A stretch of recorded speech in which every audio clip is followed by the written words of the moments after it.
everyone, and welcome to another edition of the Psychosin Project. I am the one and only Psychosin here, and today I'm going to be reviewing the new album, the sixth album in fact, well, full-length album anyway, by goth metal crew Delain, called Apocalypse and Chill. There's a cover for you there.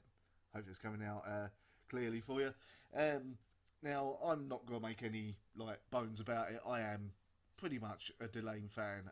I've seen them a couple of times live. I've got all the albums, all their releases as well for the most part, and have actually been lucky enough to interview Charlotte, the vocalist, on a few years ago anyway, on the Moonbathers tour.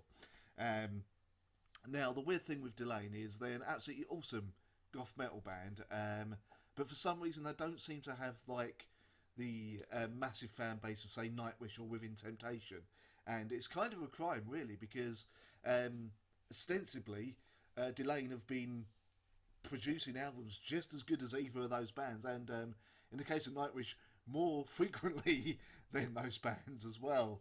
I don't know why it is, but more people need to be listening to Delain, it has to be said. Now, they've been on a real rare vein of form throughout their entire career.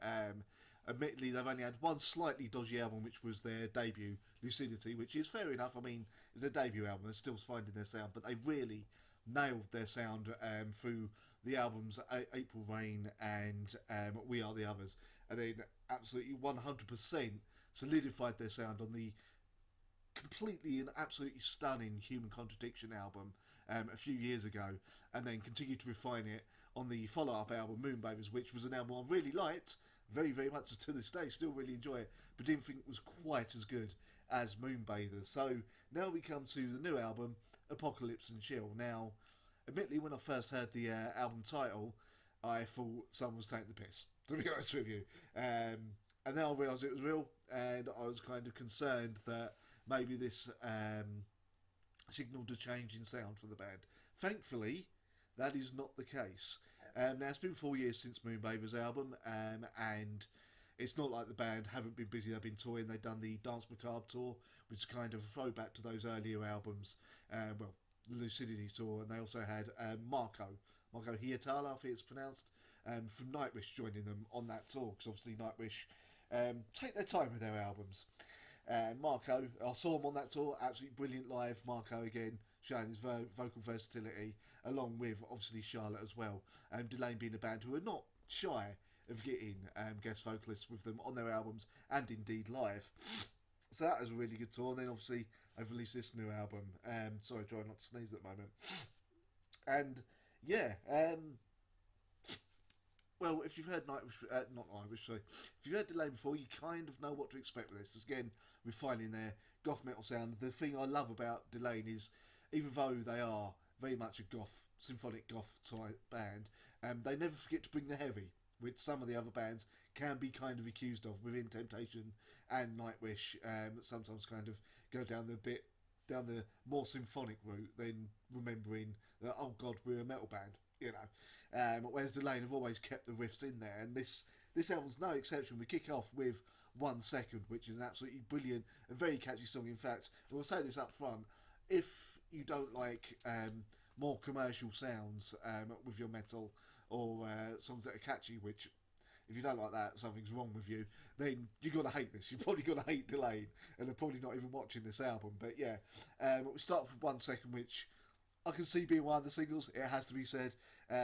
Deserved to be. Absolutely brilliant, full of fantastic riffs and everything.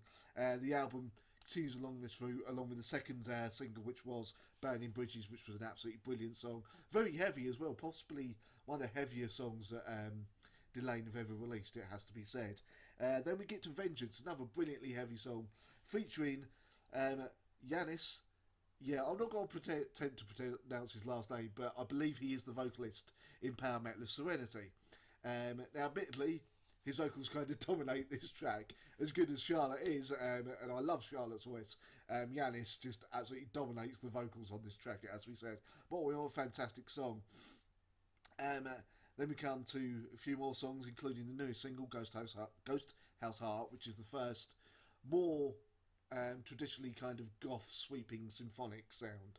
The rest of the album is very much bringing those riffing guitars, that metal element to the fore, whereas Ghost House Heart is more about Charlotte Wessel's voice along with the symphonic keyboards, etc.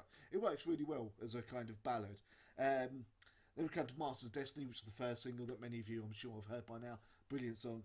But then we come to Leaves of the Lost and The Great Escape. Now, these are brilliant songs by themselves, adopting that, again, gothic, sweeping, symphonic sound. But for me, putting these two songs together at the end of the album, probably a bit of a bad idea, because it kind of makes the album lose a bit of momentum. Again, not bad songs at all, but they're both fairly similarly paced, and it could have done with maybe having something like having another song or something that's a bit more up tempo to break the symphonic stuff up a little bit. I don't know, maybe that's just me. And then we end on Combustion, which is like a completely purely instrumental album,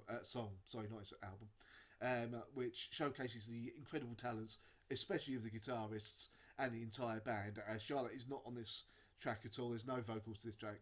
The album ends on Combustion, complete instrumental track, which starts with a guitar solo that to me sounds a bit like Pink Floyd crossed with Queen, to be honest with you.